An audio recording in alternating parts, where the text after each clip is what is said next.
भक्त का, अंगद जी का, बहुत ध्यान से सुनना। अंगद जी अपनी पत्नी से बहुत प्रेम करते थे और उनकी पत्नी सत्संग से बहुत प्रेम करती थी। ठाकुर जी की कथा, कीर्तन, वैष्णव वार्ता, इनमें उसकी बड़ी रुचि। लेकिन अंगद जी को कथा आदि में बिल्कुल कोई रुचि नहीं थी। अपनी पत्नी से कहते थे, सुनो तुम खूब कथा सुनो, खूब मंदिर जाओ, जो तुमको करना है करो, पर मुझसे कभी नहीं कहना कि तुम करो, मेरे को कभी नहीं छेड़ना। पत्नी के मन में आता तो था कि ये भी भजन करें, लेकिन कोई बात नहीं, जैसी हरी इच्छा। अंगद जी रोज शाम को आते, पत्नी के पास बैठते, खूब प्रेम करते थे अपनी पत्नी से। एक दिन एकादशी का दिन था, आज एकादशी है। एकादशी का दिन बड़ा महत्वपूर्ण माना जाता है। एकादशी के दिन अंगद जी की पत्नी ने कुछ संतों को अपने घर बुलाया और सत्संग होने लगा घर में। प्रवचन ऐसे ही घर में बैठ के सब करने लगे। शाम को अंगद जी जब लौट करके आए, उन्होंने देखा घर में तो आज अलग ही रौनक है, इतनी सारी भीड़ आ रखी है, सब लोग नाच रहे हैं, गा रहे हैं, कीर्तन कर रहे हैं, कथा सुन रहे हैं। अंगद जी को बड़ा गुस्सा आया। मेरी आज्ञा के बिना मेरे ही घर में प्रवचन हो रहा है, मेरे ही घर में सत्संग चल रहा है, अरे कभी रोका तुमको कहीं जाने से? खूब जाओ, बाहर जाके कितना भी कथा सुनो, घर में क्यों करवा रही हो?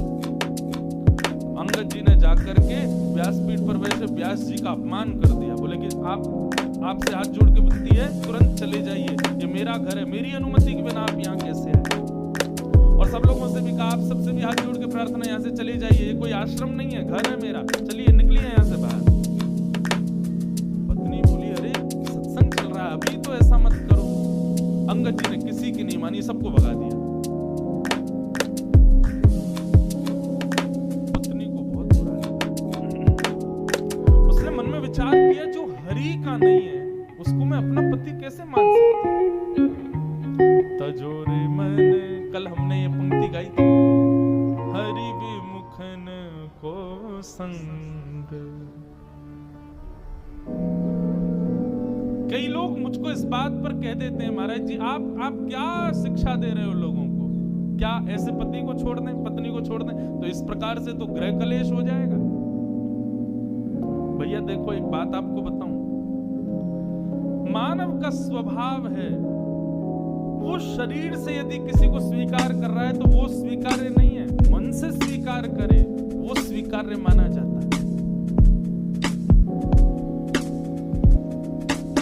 हम शरीर से किसी को अपना मानते हैं तो वहां पर हमारा संबंध पुष्ट नहीं होता। संबंध की पुष्टि तो हृदय से होती है, हृदय से आप उसको मानते हो कि नहीं। और कोई व्यक्ति यदि शरीर से ना भी हो, हृदय से यदि आप उसको स्वीकार कर चुके तो निश्चित है आपका संबंध पक्का है।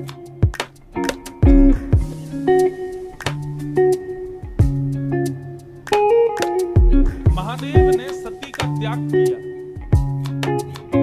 लेकिन ऐसा नहीं कि सती को कैलाश से ही कह दिया हो कि आप चली जाओ अपने मायके में जाकर करो ना। बस मानस जी में गोस्वामी जी कहते हैं, बगल में जो आसन लगाते थे उसको सामने लगा दिया, बस इतना ही त्याग किया। और ये त्याग किसका था? शरीर का त्याग नहीं था, हृदय से त्याग। तो इसलिए भैया, यदि ऐसे लोग परिवार में हैं, ऐसे लोग मित्र हैं, ऐसे लोग ऑफिस में काम करते हैं जो भगवत संबंध नहीं रखते, उनका शरीर से त्याग नहीं करना है, मन से त्याग करना, मन से कभी उनको स्वीकार नहीं करना। अंगद जी की पत्नी ने आज अपने पति का हृदय से त्याग कर दिया और घूंघट कर लिया और कहा कि अब आज के बाद मृत्यु पर्यंत मैं आपको अपना मुख नहीं दिखाऊंगी, ना आपका मुख देखूंगी। आपकी पत्नी हूं, आपके संगी रहूंगी, आपकी सेवा करूंगी, पातिव्रत धर्म का पालन करूंगी, लेकिन हृदय में आपके लिए कोई स्थान नहीं आज के। अंगद जी की पत्नी अब तो घूंघट करके रहती है, अंगद जी ने मुंह ही नहीं दिखाती अपना अंगद जी को। 1 महीना 2 महीना 6 महीने बीत गए महाराज।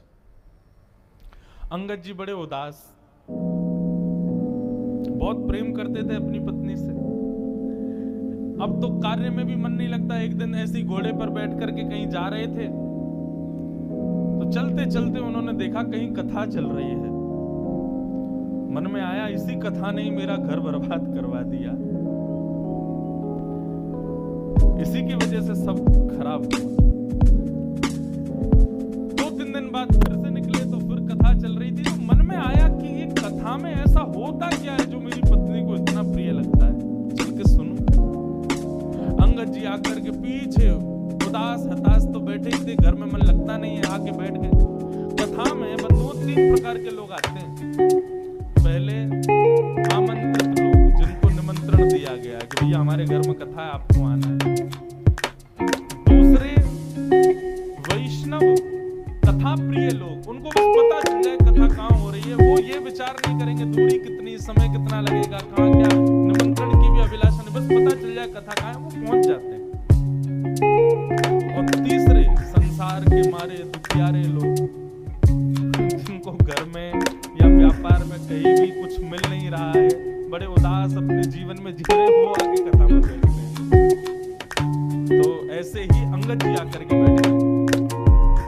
अंगद जी आकर के बैठे तो निश्चित कथा सुनते सुनते उनके हृदय को बड़ी शांति सी मिली। बंधु एक बात बताऊं, गीता में भगवान अर्जुन से एक बात कहते हैं। अर्जुन ने कहा कि नाथ, व्यक्ति सुख की प्राप्ति के लिए इतनी मेहनत करता है तो उसको सुख मिलता क्यों नहीं है? भगवान ने कहा डेस्टिनेशन गलत चुनी है मानव ने, सुख नहीं। हमने डेस्टिनेशन ही गलत चुन रखी है। हर कार्य के पीछे हम चाहते क्या है? सुख मिले। भगवान कहते हैं इसको बदलो, सुख नहीं शांति मिले। शांति की भावना से कर्म करो, शांति की भावना से क्रिया करो। हम क्या करते हैं? हमको सुख मिले, ऐसा करूं इतना मिल जाएगा, ये करूंगा वो करूंगा, ऐसा बनाऊंगा, ऐसे बैठा करूंगा, ऐसा कमरा, ऐसे सोफे, ऐसी पत्नी, ऐसी गाड़ी, ये सब सुख जन्य हम लोग कर्म करते हैं और वही सुख हमको नहीं मिलता। फिर आप अपने क्रिया के पीछे उद्देश्य शांति रखो। भगवान कहते हैं तब मानव प्रसन्न रहेगा। क्योंकि अर्जुन, सुख की भी एक लिमिट होती है, उससे ज्यादा यदि मिल जाए तो व्यक्ति दुखी हो जाता है। आपके गुजरात में श्रीखंड मुझे बड़ा प्रिय है। मैं द्वारिका में, अहमदाबाद तो मेरी पहली बार कथा और गुजरात में मेरी दूसरी कथा है। ये श्रीमद् भागवत की पहली कथा हमने की द्वारिका में और आज 7 साल बाद दूसरी कथा कर रहे हैं अहमदाबाद। बाकी बीच में 2 दिन 4 दिन के सत्संग तो हुए हैं कई बार, पर सप्ताह कथा दूसरी बार हो रही है। तो मैं जब भी गुजरात आता हूँ तो श्रीखंड मुझे बड़ा प्रिय। लेकिन आप एक कटोरी खिला दो, मन भर जाएगा। दूसरी कटोरी दोगे तो मैं भाग जाऊंगा। आप कहोगे महाराज जी आपको बड़ा प्रिय, खाओ ना। अरे कैसे? मुझे याद नहीं है, लेकिन फिजिक्स में हम लोग जब स्कूल में पढ़ते थे तो एक चैप्टर पढ़ाया गया था, उसमें यही बात थी। जब भागवत पढ़ी तो हमको और ज्यादा क्लियर हुई कि कोई भी वस्तु का अति सेव्य जब हम करते हैं तो वही वस्तु हमको कष्टदायी लगने लगती है। रसगुल्ला यदि पसंद है तो 1 2 3 4 5 खा लो, 6वां रसगुल्ला देखते ही वमन हो जाएगा। संसार की हर वस्तु ऐसी है। अर्जुन, सुख नहीं शांति को रखो। किसी भी क्रिया को करने के पीछे उद्देश्य क्या हो? मुझे शांति मिले, तब देखो कर्म करके कैसा सुख मिलेगा। तो कथा में सुख मिलता है लोगों को। यहाँ पर आप मौन अवस्था में बैठे हो, एक ही आसन पर बैठे हो, ना पानी पी रहे हो ना चाय पी रहे हो। 4 घंटे आदमी बिना चाय कैसे रहे, बिना खाए कैसे रहे, लेकिन यहाँ रह रहे हो। क्यों? शांति मिल रही है। सुख नहीं, शांति। अंगद जी को बड़ी शांति मिली। अब तो अंगद जी ने नियम बना लिया, रोज जाते थे कथा सुनने। 7वें दिन कथा पूरी हो गई। अंगद जी जैसे ही आए तो देखा कोई भी नहीं था। किसी से पूछा भैया आज कथा नहीं होगी? बोले 7 ही दिन की होती है, कल हो गई पूरी, आज तो चले गए व्यास जी। बोले कहाँ चले गए? बोले दूसरी कथा करने। बोले कहाँ हो रही है उनकी कथा? बोले उस गांव में हो रही है। अंगद जी दौड़ गए, उस गांव में पहुंचे, वहां जाके सुने। अब तो ऐसा चस्का लगा अंगद जी को, जहां भी कथा होती अंगद जी जाते। एक दिन उन्हीं के नगर में कथा हो रही थी। अंगद जी इधर बैठे थे और उनकी पत्नी थोड़ी दूर बैठी थी। दोनों को ही नहीं पता कि दोनों कथा में बैठे। व्यास जी ने जैसे कीर्तन गाया, अंगद जी के नेत्रों से अविरल अश्रुधार ऊर्ध्वबाहु होकर के नृत्य करने लगे आनंद से। तभी पत्नी की दृष्टि गई, कौन नाच रहा है? अरे ये तो अंगद जी हमारे पतिदेव।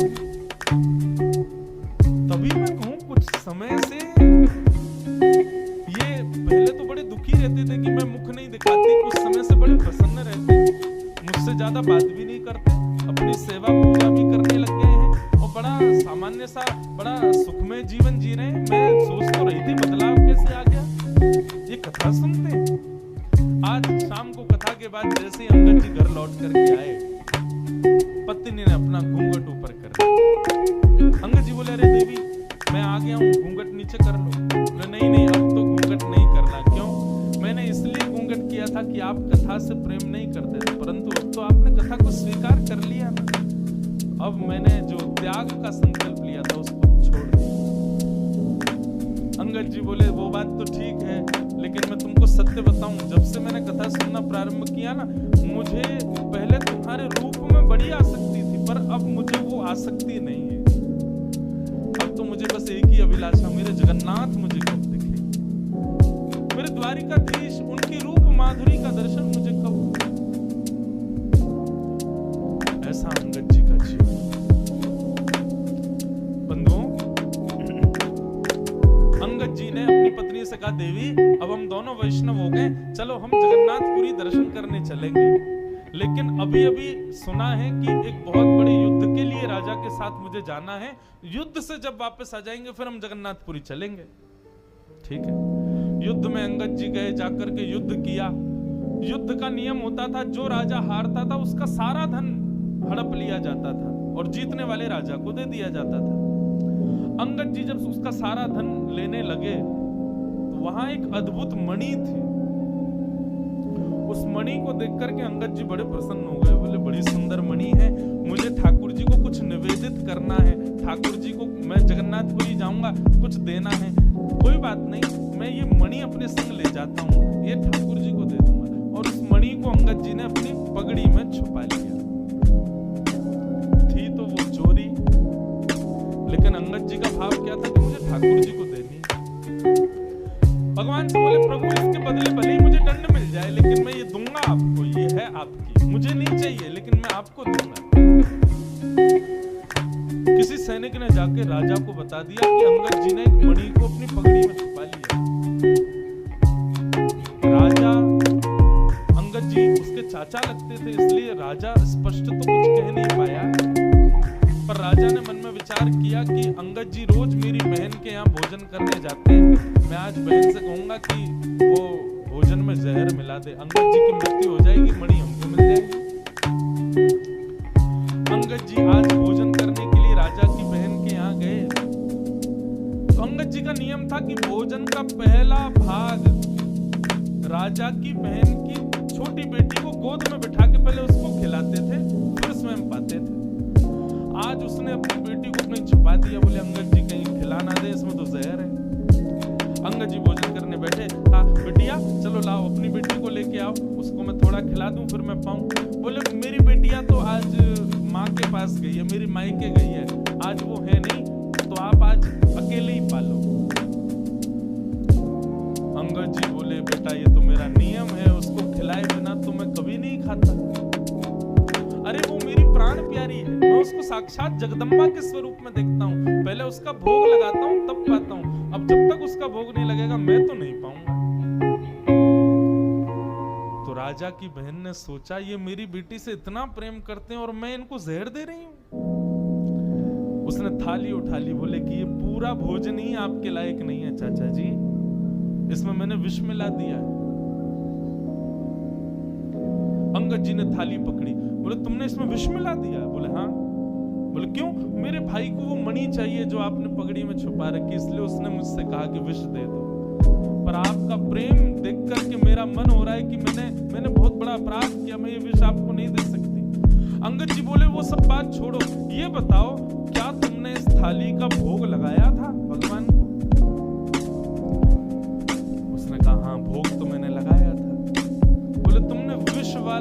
भोजन ठाकुर जी को खिला दिया।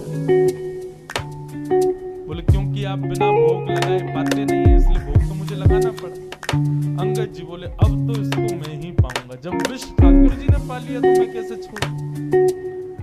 और अंगद जी जबरदस्ती हठ पूर्वक उस थाली को लेकर के बैठ गए और एक एक कवल खाने लगे।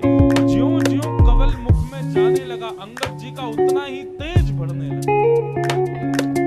ये आश्चर्य देखकर के राजा की बहन नतमस्तक, जाको राखे साया मार सके ना को, बाल न बांका कर सके जो जग में। बंधुओं, प्रसाद मान करके पाया, इसलिए विष्णु ने भी कुछ नहीं किया। ये लीला तो मीरा के साथ भी हुई, ये लीला तो ध्रुव के साथ भी हुई, ये लीला तो प्रहलाद के साथ भी हुई।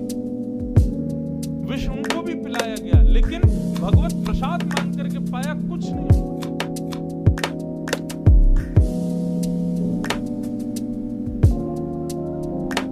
अंगद जी महाराज अपनी पत्नी से जाके बोले, देवी अब हमको विलंब नहीं करना चाहिए, क्योंकि राजा मेरे पीछे पड़ गया है, वो कभी भी मेरा वध कर सकता है। मेरा वध कर दे मुझे चिंता नहीं, पर मुझे जगन्नाथ जी को एक बार देखना है। और रात्रि में ही अंगद जी अपनी पत्नी के साथ जगन्नाथपुरी के लिए निकल गए। राजा को किसी दूत ने जाकर के रात्रि में खबर कर दी, बोले अंगद जी निकल गए हैं महाराज। बहुत ध्यान से सुनिएगा, बहुत सुंदर कथा है। आज बहुत दिन बाद में अंगद जी का पूरा चरित्र पता नहीं क्यों सुना रहा हूं। हमारे पूज्य नाना जी भागवत के वक्ता थे, वो कहते थे कि कभी अनायास किसी भक्त का भाव कथा कहते कहते आ जाए तो यही समझना चाहिए लाला कि वो भक्त उस कथा में पधारे हैं, वो भक्त अपनी उपस्थिति दर्ज करा रहे हैं, इसलिए व्यासपीठ से बुलवा रहे हैं।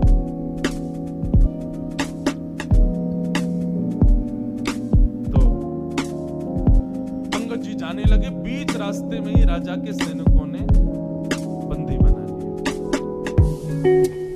सैनिकों ने कहा हम तुमको छोड़ देंगे, बस मणि हमारे हवाले कर। अंगद जी बोले जिनके लिए वो मणि है मैं उन्हीं को ही दूंगा। मैंने चोरी की, मुझे आप बंदी बना लीजिए, जीवन भर के लिए कारावास दे दीजिए, लेकिन पता नहीं क्यों जब से मैंने उस मणि को देखा है मेरे मन में आया कि मैं पहली बार जगन्नाथ जी को कुछ दूंगा तो ये मणि ही दूंगा। मैं मानता हूं कि मेरा पाप है, परंतु मैं क्या करूं, मैं अपने नाथ को कुछ देना चाहता हूं, वो उन्हीं के लिए है। सैनिक तो कहां समझने वाले थे, बोले तू अपने नाथ के पास जा भी नहीं पाएगा, तेरा सर कलम कर देंगे, जल्दी दे। अंगद जी बोले अच्छा ठीक है मैं मणि दे दूंगा, लेकिन उससे पहले मैं अपनी एक इच्छा पूरी करना चाहता हूं। बोले बताओ। सरोवर है, इसमें मैं स्नान करना चाहता हूं। सैनिकों ने चारों ओर से घेर लिया और अंगद जी जैसे सरोवर में गए, स्नान करते हुए कहा, हे जगन्नाथ, मैं अभी आपके पास नहीं आ पा रहा हूं, लेकिन आप तो मेरे पास आ सकते हो, मेरी मणि स्वीकार करो, मेरा ये छोटी सी भेंट आपके लिए, इसको स्वीकार करो। और मणि को अपनी पगड़ी से निकाल के उसी जल में छोड़ दिया। सैनिक कूद पड़े जल के अंदर, ढूंढने लगे, लेकिन मणि नहीं मिली। राजा भी आ गया, राजा ने पूरा तालाब का पानी सुखा दिया, मट्टियां खोद खोद करके छनवा दी, लेकिन मणि नहीं मिली। राजा ने कहा अंगद सही सही बताओ मणि कहां? बोले मैंने सबके सामने इसी में डाली है, लेकिन वास्तविकता यह है राजन, वो जिसकी थी उसके पास है, जगन्नाथ जी के पास है। राजा ने कहा हो ही नहीं सकता, तुम पुरी गए नहीं। बोले मैं नहीं गया, वो आए थे मेरे पास और लेकर के चले गए। राजा बोला इसके हाथों में हथकड़ी बांधो, पैरों में बेड़ियां बांधो, ले चलो इसको जगन्नाथपुरी, जगन्नाथ जी का दर्शन करेंगे। यदि मणि वहां नहीं हुई तो उन्हीं के सामने सर धड़ से अलग कर दूंगा। अंगद जी बोले ये तो मेरा सौभाग्य होगा कि मैं जगन्नाथ जी को देखूं और उनके सामने प्राण निकल जाए। बंधुओं, वैष्णव कभी भयभीत नहीं होता। अंगद जी के हाथों में हथकड़ियां, पैरों में बेड़ियां, सैनिकों ने नंगी तलवार गले में रखी है, और जैसे ही पूरी जगन्नाथ के मंदिर में प्रथम बार प्रवेश किया अंगद जी ने, और जैसे ही महाप्रभु श्री जगन्नाथ जी को देखा है, उनके उनके मुखमंडल का दर्शन किया। दर्शन करते ही क्या पाया, श्रृंगार में ठाकुर जी की थोड़ी के नीचे सबसे श्रेष्ठ माला के रूप में वो मणि ही ठाकुर जी को पधराई हुई श्री जगन्नाथ जी के गले में धारण कर।